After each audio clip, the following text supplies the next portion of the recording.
ASU basketball went one and done in the Big 12 tournament, but their season somehow isn't over.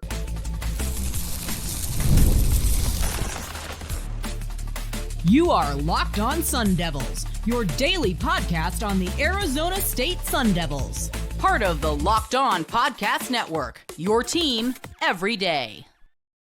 Welcome back to the Locked On Sun Devils podcast, part of the Locked On Podcast Network, your team every day. My name is Richie Bradshaw, and I will be your guide for everything Arizona State Sun Devils. Shout out to my everydayers who are here every day, and thanks to all of you for making us your first listen of the day. Today's episode is brought to you by TurboTax. Ready for stress-free taxes and the most money back guaranteed? Then head over to turbotax.com today and get matched with your expert. Ladies and gentlemen, just when you think that ASU basketball is done for the year, they are not. They play K-State in the first round of the Big 12 tournament and get knocked out, one and done. But the Crown Tournament has invited ASU to their conference. What is the Crown Tournament, and is there incentive for ASU to go to it? All of that coming up on today's show. Let's talk about the game last night. ASU falls to Kansas State, 71-66. First of all, if you're on YouTube, leave a comment and let me know, did the game feel that close to you, or did it feel like it was way more out of hand? You can also let me know on Twitter at RichieBrads36 or the podcast at LO_Sun Devils. Curious what you guys think, because there was points in time where it did not feel like ASU was in this game at all. But then there were times where you're sitting there and you're like, they're going to pull this off, man. They might be able to pull this off. But, you know, same story, different day for this ASU team. They just simply were not able to get it done when it mattered most. And ASU just came up short. Now, there were some points in the game where they were just getting their butt whooped. K-State started the game 5 of 5 from deep shooting. And most of that was coming from Coleman Hawkins, who was just unstoppable for the Wildcats. And I remember sitting there and I'm like, cool, we're just going to get run off the court. Like, Kansas State is playing with gas right now. There's nothing that we can do. But then ASU starts getting themselves back into the game a little bit. And we start seeing guys who are putting together really good seasons down the stretch.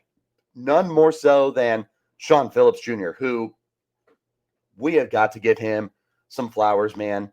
I remember last year, his first year in the desert, I had said, you know, as big as he is, I just feel like he's playing so soft, and I want him to be more aggressive. And we started off the year, and you could tell that things were starting to go a little better, but you're also kind of sitting there and you're like, man, I wish you realized how big you were, because you would just dominate your competition. Well, lo and behold, the last handful of months, Shawn Phillips Jr. has played incredibly aggressive off the rim.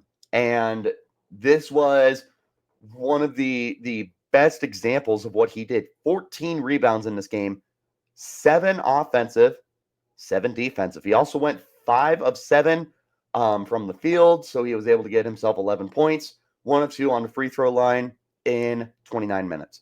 It was terrific. Like, I'm watching him and I'm like, this is what I was looking forward to when Shawn Phillips transferred to ASU 2 seasons ago in the 2023-24 season. So we see him put all that together, and we're like, this is it, man. This is the guy that ASU has needed, because they've struggled rebounding over the last handful of years because they didn't have enough size, and they didn't have that player who could just go up and eat off the glass. Like, we got a taste of it with Warren Washington in the 2022-23 season, but then we just don't really have that. And even before that, it felt like we were struggling to have that big man that just really had that presence and that intimidation on the court for the other players. And Shawn Phillips Jr. has realized that potential, and he's playing great. Another guy who's gotten really hot down the stretch is Joson Sanon. This should not surprise anyone, because Sanon, when he was healthy to start the year, was electric. He could shoot it all over the place. We've said it many a times, and last night was no exception either. When he does that step back jumper, it's going in. Like, you know it. I would love to see the statistics on that. I would love to say it's 80% or higher. Obviously, it's probably not that high, but it truly does feel like that step back jumper that's just outside of the paint, you're like, yeah, that's going in like every single time. I do need him to start becoming a more consistent deep shooter. And for the love of God, Joson, just check your feet, man. How many 3 points has he made this year that were turned into 2 points because his feet were on the line? It's nitpicky, and I'm just having fun here. But Sanon and Phillips, terrific last night. And you did have some really good performances from other guys as well. Amir Ali comes off of the bench and plays for 26 minutes. He had a rock solid night. Only 6 points. That's whatever. But 5 rebounds, 2 assists. It just felt like when Ali was out there that he was finding a way to contribute for the team. He was passing the ball really well. His defense is improving on a game-to-game basis. He's a big deal for this team. But, this was just another game for ASU where they just are not able to maintain a consistent pace. Like, they get boat raced early, but then they're able to surge back and they make it a close game, but then they start falling behind again and they're trailing by 7 points at halftime. But then they come out in the second half, they outscore K-State 35-31, but they weren't, 35-33, but they weren't able to close that door. And ASU did have leads throughout the game. It's not as though ASU just was not able to step up and play K-State, but they were not able to get it done when it mattered. And that's just what we've seen this year is ASU has been unable to close games this year. And there's several reasons that this is the way that this team has played this year, and injuries are a huge part of it. Only 7 players were on the court last night for ASU. And Trevor Best was out there for 13 minutes. And remember that Trevor Best did not get a full offseason to get acclimated with the team. And over the last handful of games, he's really come on for ASU after being an early graduate from high school back in December and joining the team as quickly as he has. But he's been forced into the lineup. And thankfully, he's been as good as he is, because otherwise you'd be sitting there and you're like, oh my goodness, like we can't be doing this. But, ASU has been pushed to that point. You had some guys that were having good performances, obviously, but they continue to be shorthanded. And clearly Adam Miller is just not himself.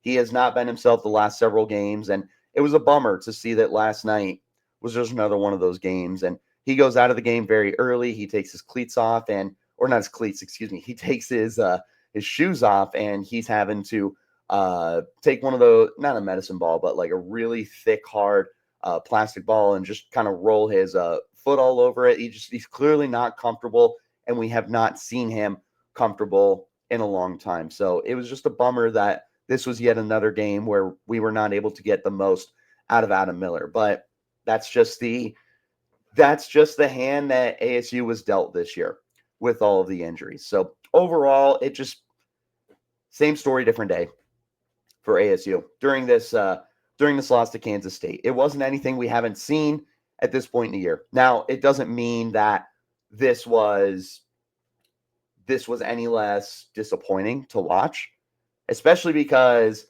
this is like your last ditch effort, right? Like this is it. This is the last second for ASU to try and do anything to make up for a lost season and what I have previously called the worst season in program history. But same story, different day.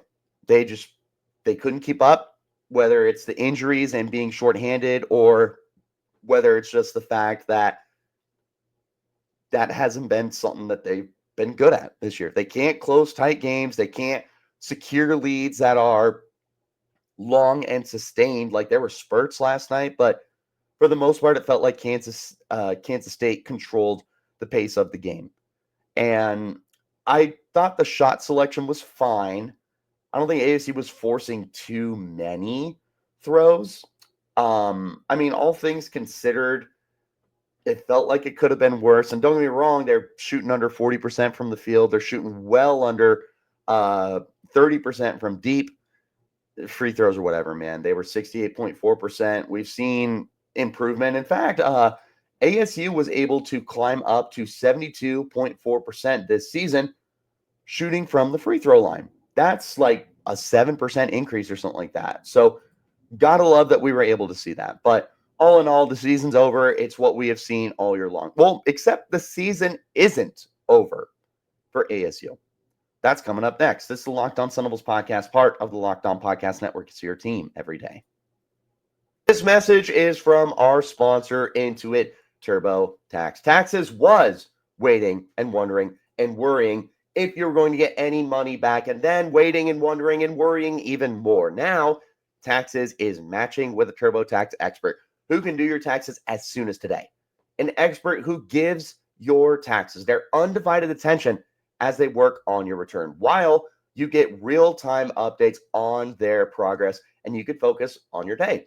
An expert who will find every deduction possible and file every form, every investment, everything with 100% accuracy. All so you can get the most money back guarantee. No waiting, no wondering, no worries. Now this is Taxes. Get an expert now at TurboTax.com. Only available with TurboTax Live, full service, real-time updates, only in the iOS mobile app. See guaranteed details at TurboTax.com/guarantees. Thanks, as always, for tuning in to make Locked On Sun Devils your first listen of the day. Shout out to my everydayers who are here every day. The season is not over for ASU just when you thought it was. Nope, you're wrong. Your suffering is not over. You still have at least one more game to watch. ASU has been invited, and they plan to participate in the College Basketball Crown Tournament. Richie, what is the College Basketball Crown Tournament? I'm glad you asked. Anyways, I have no idea what this thing is. This is the inaugural season of it, and I'm not going to lie, I'd never heard of this thing before, so this is news to me as well. So let's learn a little bit about it. First of all, it is hosted in fabulous Las Vegas at the MGM Grand. Tickets are up on sale, so if you're trying to get one last look at ASU Sun Devils basketball before the season is over, go and take a look. I'm not going to lie, there's a little bit of me that's tempted because, one, I'm a sicko, but two, I think that there's some stuff for ASU to gain by participating in this event. But that we'll talk about towards the end of the show. Let me tell you the details about this thing. So again, first of all, it's in fabulous Las Vegas. It is going to be running from March 31st through April 6th, excuse me. The quarterfinal games, which is where ASU will start, is March 31st and April 1st. There is an NIL component to it. I have no idea what that means, and I was not able to find anything. If you know, please leave a comment so that we can figure that out. A really big factor here is that NBA scouts will be present. That's a really nice incentive on top of the NIL component. This tournament is exclusive to the Big 12, the Big 10, and the Big East. They will have guaranteed bids for each of those conferences, and then at-large bids that are selected by the committee. I did not have the actual number in front of me. I thought I saw somewhere that it's 2 auto bids from the Big 12, Big 10, Big East, but I'm not 100% sure. I was not able to find that. Again, this is also only eligible, or only for teams ineligible for the NCAA tournament, and they will also be competing with the NIT. This is a very interesting scenario for ASU. And talk about a great time to move over to the Big 12, where you are eligible for a third tournament as a 13-win team. There are 16 teams, like I said. There's auto bids for the conferences, and then those at-large bids. That is what I was able to gather. Again, if you know what the NIL component is, please let me know in the comments. Why is this a big deal for ASU? First of all, why was ASU recognized and invited to this thing? ASU went 13 and 19, right? 13 and 19 this past year. 0-1 in the Big 12 tournament. 4 and 16. 4 and 16 in Big 12 conference games. They were not good. They were not good.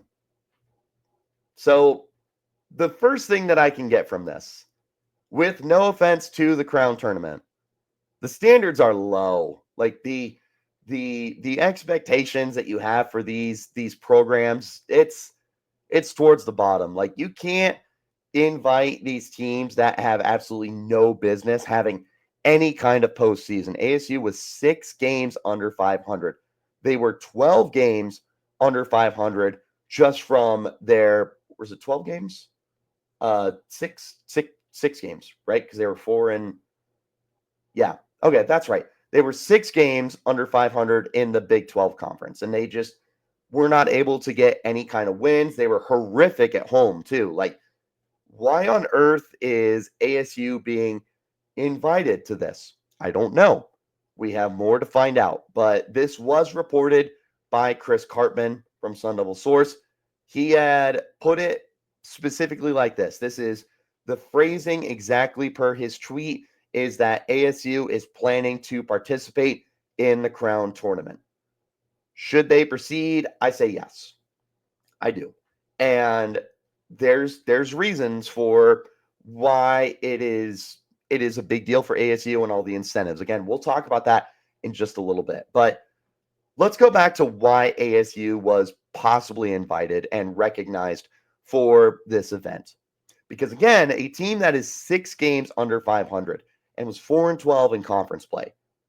Power 5 conference play, by the way. This is not like they were 4-12 in the X big whatever conference, right? This was top tier competition they faced. There was a lot of ranked teams that ASU went up against, and they struggled in those games. The only thing I can really think of for ASU being invited is looking at the roster. Like, this is a talented roster, and we've said many a times, the roster was not the issue for this team last year. There was coaching problems, there was consistency problems, there was some emotional problems for a team that was just going up and down on a roller coaster, and there was injury problems.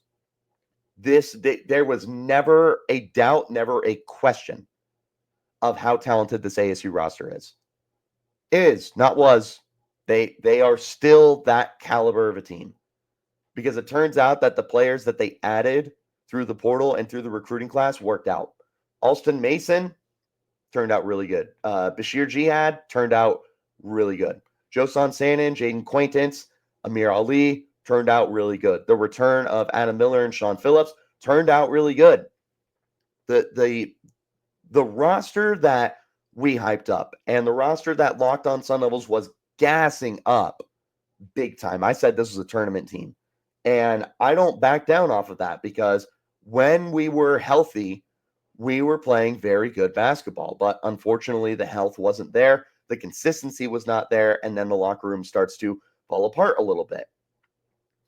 There was never a question about the talent on this team. It's a star-studded roster. It truly is. There are guys who will be playing in the NBA one day. There are guys who will continue to play basketball beyond their collegiate careers. There's a lot of guys here that were fun to watch for ASU and could have been starters on other programs, including Power 5 programs. This was not a team that you were looking at and you were questioning, hey, are they good enough to watch? Yes, they're good enough to watch. The problem is they haven't been able to put that consistently on the court for one reason or another. It is what it is. It happens.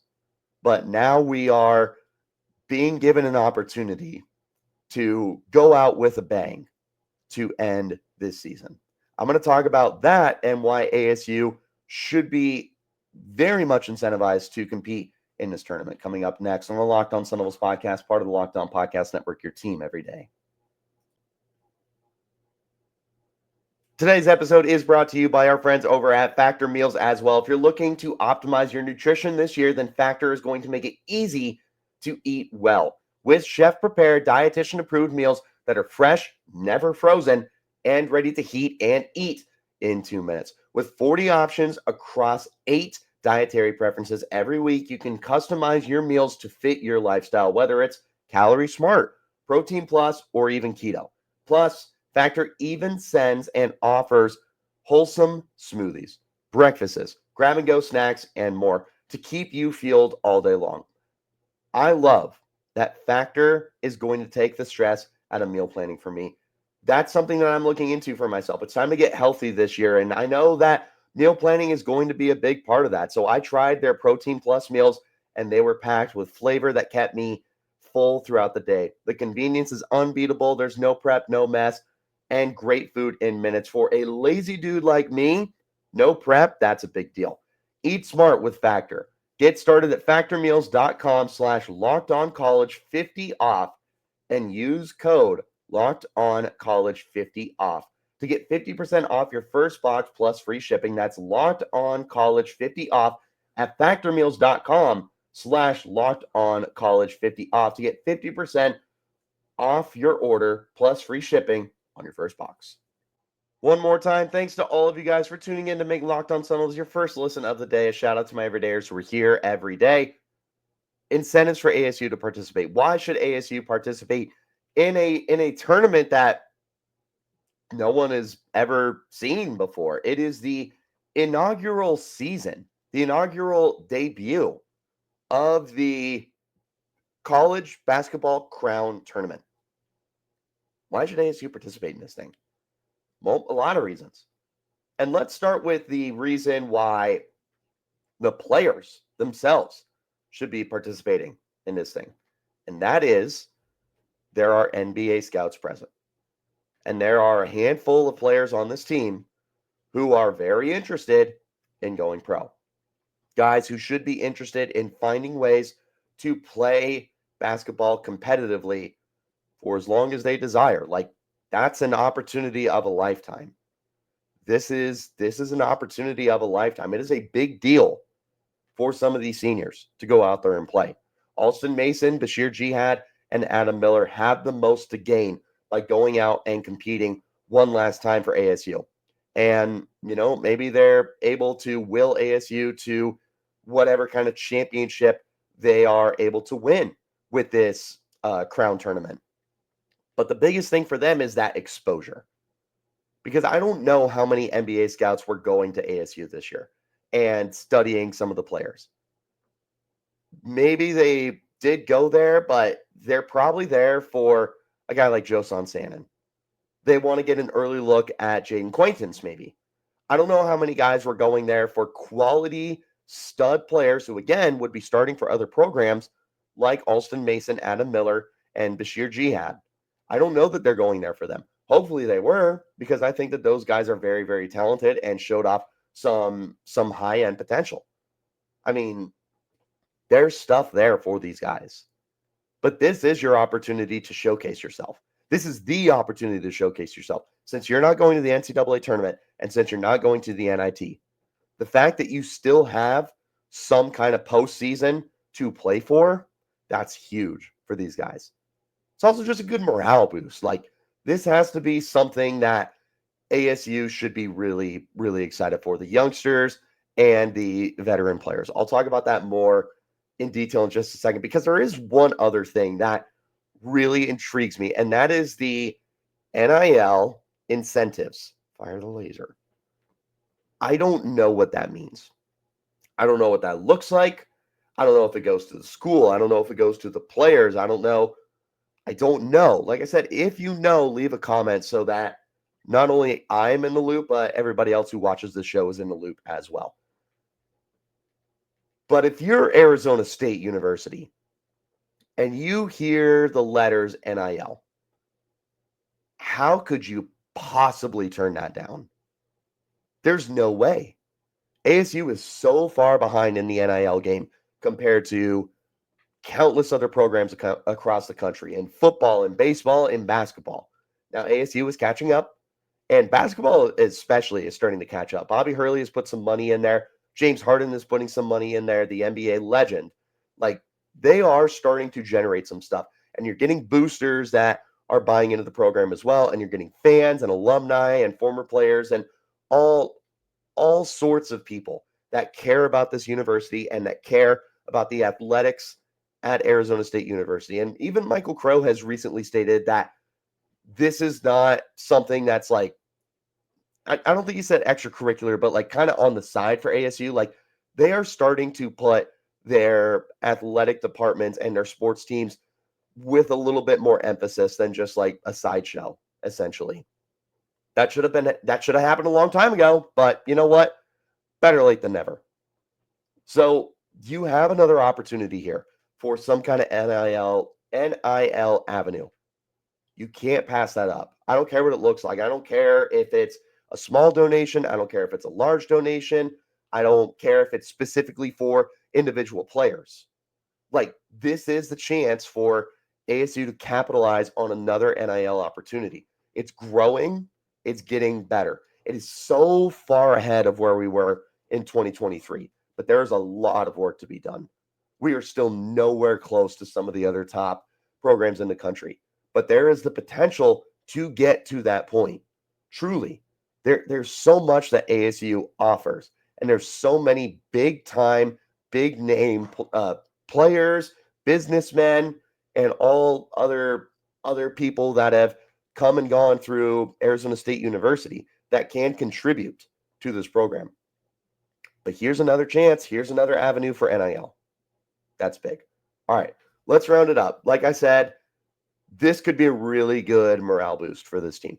And honestly, with the way that this season went, I think that's what you need right now. I think that's the way that you need to end the season, is some way to buy in again.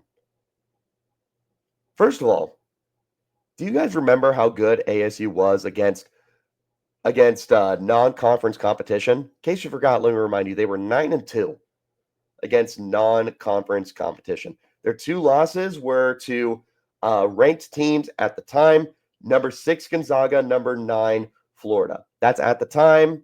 Obviously, they are not still ranked in those positions. But those were really big games that ASU was able to advertise themselves on. They weren't able to get it done. But otherwise, they beat everyone that they were supposed to be. And there were some really good wins in there. Santa Clara was a really good early win, but GCU was a really good win. They are second place going into their tournament. Are they still in the WAC? I think so. New Mexico finished first place in the Mountain West Conference, and ASU beat them. St. Mary's finished first in their conference. ASU beat them. Like, there were some quality wins that they were able to scrape together during non-conference play. It's not like they just played a bunch of nobodies. There were good wins in there. And that's a great way to end your season, is to take on some teams that you didn't face before. Now, they're going to be better. It's Big Ten, Big East, and then whatever those at-large bids end up looking like. But if there's some way that ASU can leave with one win or multiple wins, or, you know, God forbid they win the whole crown tournament, whatever that looks like, that's a morale boost for this team that did look good in non-conference play. And after a long season, a rough season with everything that we have described, this is a great, great confidence boost to end the year. This might be something that gives them a little bit of momentum going into the offseason, a little bit of that confidence going into the offseason that, like, hey, you know, this is a rough year, but we're going to be back, and we're going to run back this roster, and we are going to get everybody engaged with this team. Like, we are going to get the Valley activated by having a run in this tournament, no matter how small it may seem in the grand scheme of things. The last thing, maybe, even just a little bit, we can get some of the fans excited for the future. I don't know if there's any doing that at this point in time. Feels like a stretch to me. But if you can, you don't pass it up. There's some way to get the diehard fans who were still going to the games, who had their season tickets and supported this team through one of the lowest seasons that this program has ever had. If you can give them a reason to have some hope for the future, that's a big deal. Especially because a lot of people are questioning right now the direction of this program, because Bobby Hurley is returning. And whether you like it or not, we're going to be stuck with him for at least one more year. I did talk about that previously. Check out that episode if you do not. If you're looking for one last reason to have some hope in this program, this is it. What do you guys think of the college basketball crown tournament? Are you happy that ASU is going? Are you wondering why they went? And who could make the most of this tournament? Let me know in the comments. You can hit me up on Twitter at RichieBrads36 or the podcast at LO_Sun Devils. Wherever you're getting your shows, hit like, hit subscribe, turn on notifications, and you'll get an update whenever we post new content. I appreciate each and every single one of you for tuning in to make us your first listen of the day. And a shout out to my everydayers who are here every day. Thanks as always, y'all. We still have basketball content to talk about, but don't worry, football's around the corner with spring practices coming up here very soon. I will keep you up to date with everything going on the court and on the field. Make sure that you hit like, subscribe, and turn on those notifications, and you'll stay up to date with everything. I'll catch you next time. Until then, you keep it locked right here on Locked On Sun Devils.